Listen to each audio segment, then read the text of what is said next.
ठीक है, आज अपन पढ़ने जा रहे हैं ट्रैफिक व्यवस्था। क्या पढ़ने जा रहे हैं? ट्रैफिक व्यवस्था। ये आपके सामने आप देख पा रहे हो ट्रैफिक व्यवस्था, यानी ट्रैफिक को कैसे नियंत्रित किया जाता है। तो ट्रैफिक व्यवस्था से पढ़ने से पहले मैं आपको बता देता हूं कि आप देखने जा रहे हो एसएससी एजुकेशन चैनल को।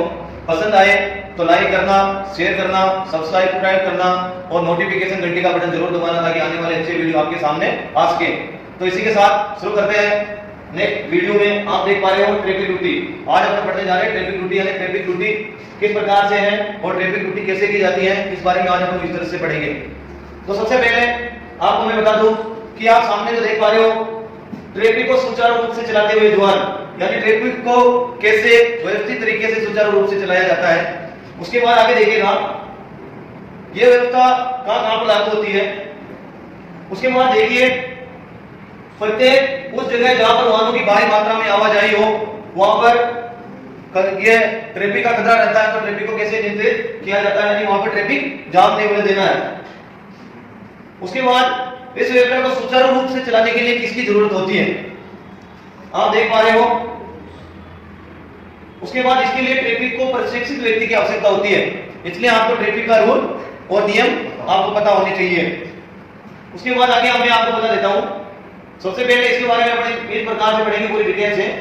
सबसे पहले इसका परिचय, उद्देश्य, यातायात सुरक्षा को ध्यान में रखते हुए ध्यान देने योग्य कौन कौन सी बातें हैं, यातायात नियंत्रण के क्या क्या नियम है, प्राथमिकता के आधार पर वीवीआईपी गाड़ी को कैसे नियंत्रित किया जाता है।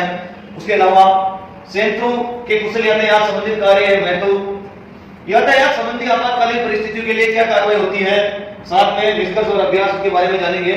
अब अपन सीधा चलते हैं ट्रैफिक ड्यूटी का परिचय, यानी ट्रैफिक ड्यूटी क्या है, कैसे की जाती है, इसके बारे में जानेंगे। सबसे पहले आपको ये वीडियो पसंद आ रहा है तो लाइक करो, सब्सक्राइब करो और शेयर करो। आपका एक शेयर और लाइक मुझे इसी प्रकार से वीडियो बनाने के लिए प्रेरित करेगा।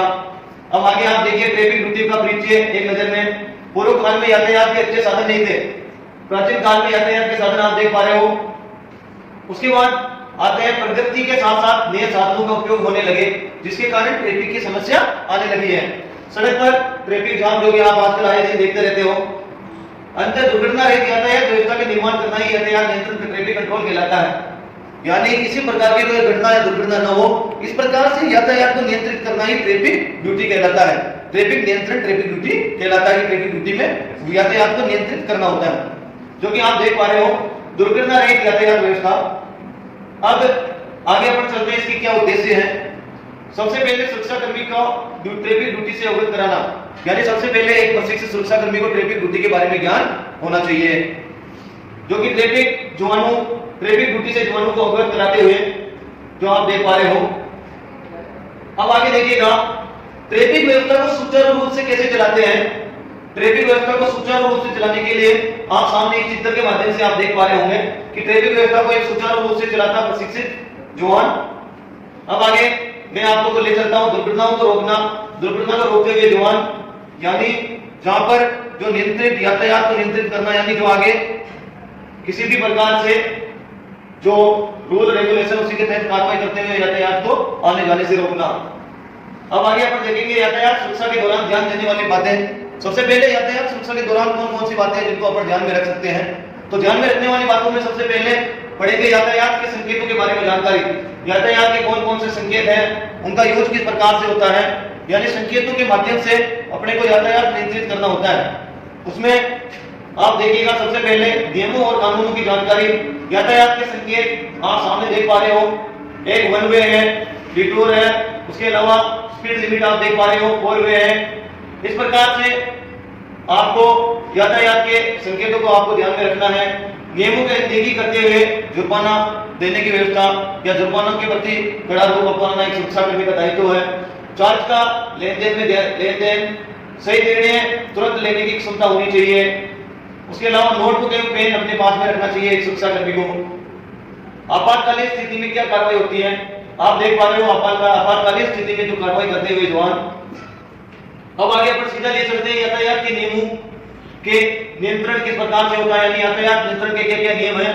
सबसे पहले अपन जानेंगे लाल बत्ती पर रुकना, जहां पर भी आप जा रहे हो, या यातायात के प्रति जो जवान वहां ड्यूटी दे रहा है या उसके अलावा जहां पर रेड बत्ती है तो रेड बत्ती पर अपने आप को रोकना है। उसके बाद आगे पीली बत्ती को देखना है, रुकना है। हरी बत्ती बिना रुकावट के आगे बढ़ने का संकेत देती है, तो हरी बत्ती को देखते हुए आगे बढ़ना है।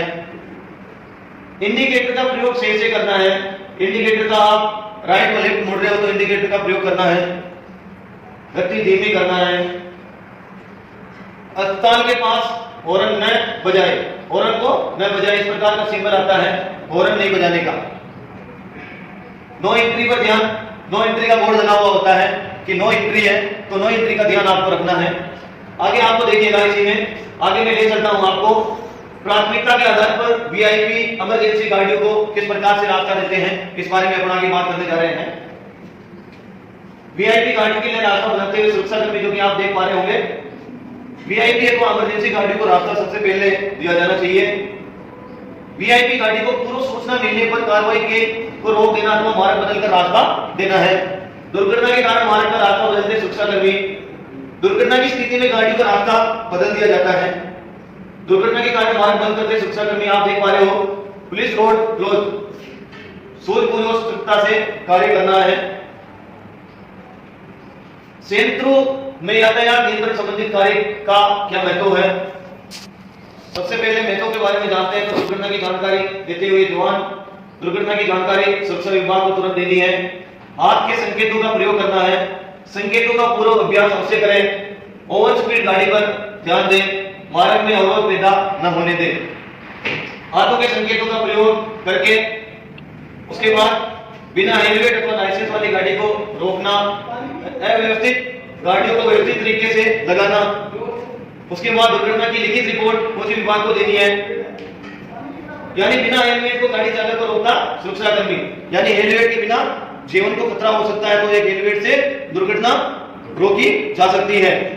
वर्तमान में सबसे ज्यादा दुर्घटनाएं बिना हेलमेट की वजह से भी हो रही है। अब आगे देखते हैं। तो सामने आप देख पा रहे हो यातायात संबंधित आपातकालीन परिस्थितियों के लिए क्या कार्रवाई होती है। सबसे पहले आपातकालीन परिस्थितियों में निम्नलिखित कार्रवाई की जाती है। आपातकालीन दल का गठन करना, आपातकालीन दल का गठन किया जाता है। आपातकालीन दल का गठन के लिए सबसे पहले आप देख पा रहे हो आपातकालीन दल किस प्रकार से बनाया जाता है। उसके बाद बिना हेलमेट ड्राइविंग लाइसेंस की गाड़ियों पर नियंत्रण, बिना हेलमेट की गाड़ी चलाते हुए वाहनों का सफल संचालन, वाहनों का सफल संचालन करते हुए अव्यवस्थित खड़ी गाड़ियों पर ध्यान, तेज गति वाले वाहनों पर नजर रखें, यातायात प्रणाली को सुगम बनाने में सहायता दें। तेज गति वाहन लाल बत्ती को पार करते हुए अव्यवस्थित खड़ी गाड़ियां, तो आपने पढ़ा इसके बारे में।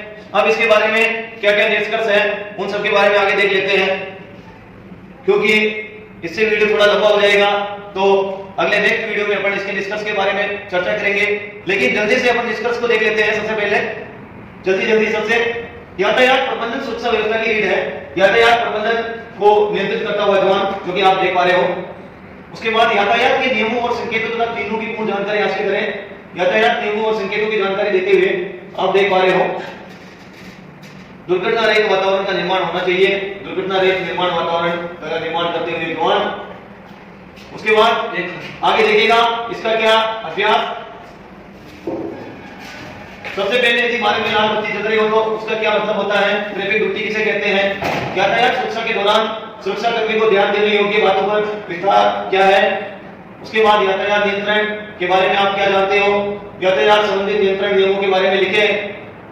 वीआईपी गाड़ियों के बारे में आप क्या समझते हो, प्राथमिकता के आधार पर क्या रास्ता देना अनिवार्य होता है। उसके बाद यातायात दुर्घटना में लिखित रिपोर्ट में क्या क्या विवरण होना चाहिए। तो आपको वीडियो पसंद आया हो तो लाइक करें, शेयर करें, वो कमेंट बॉक्स में अपना सजेशन जरूर दें ताकि मैं आगे वीडियो को और अच्छा बना सकूं और आपके लिए मैं अच्छे से वीडियो ला सकूं।